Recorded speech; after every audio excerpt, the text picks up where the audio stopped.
Thank you, Madam Chair, and Mr. Nolan. Thank you for being here. You know, my state has very unique problems and challenges. 258 communities with no roads. Think about that. 82% of the communities in my state you can't get to by a road, so you need an airplane.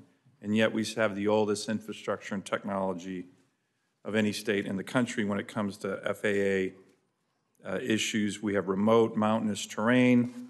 We know it presents technical challenges for the FAA in installing and maintaining robust communications and navigation and satellite systems.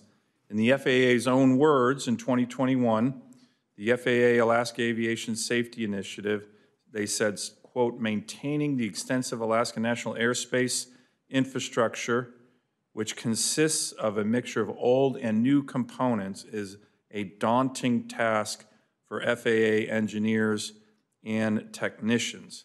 Now, I know we're focused on modernizing the NOTAM system, but can I ask you, will the FAA, with the FAA recognizing the huge needs in Alaska with this Alaska Aviation Initiative, which we appreciate from the FAA, are any of these going to be addressed in the effort to modernize the NOTAM system?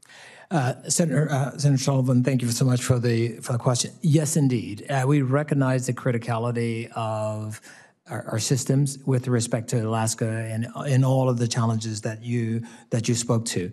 And Alaska is still one of the areas that remain on the U.S. NOTAM system. So that's a part of our goal as well. When you think about Alaska International Operators, some parts of the DoD, is to get everybody onto the federal NOTAM system, and you know that will happen by 2025 unless we can accelerate it, and we're looking at what that might take. Okay, will this effort then result in more timely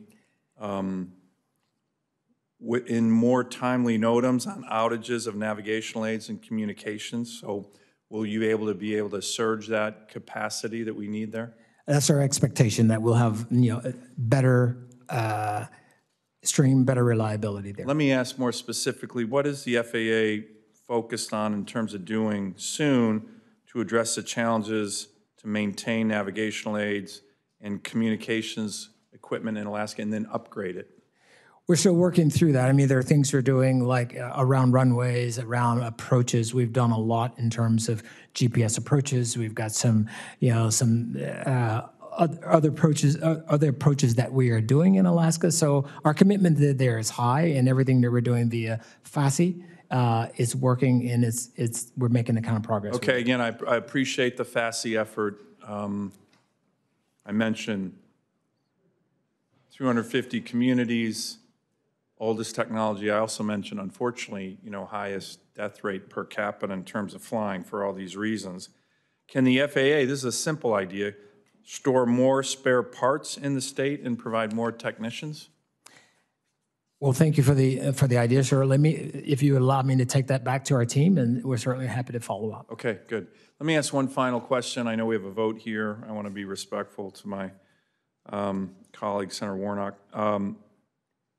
The FAA has a policy that we're kind of baffled by right now that is requiring, and to be honest, I still don't even really understand it, shorter runways throughout the state of Alaska. That is antithetical to what we need right now, which is actually longer runways.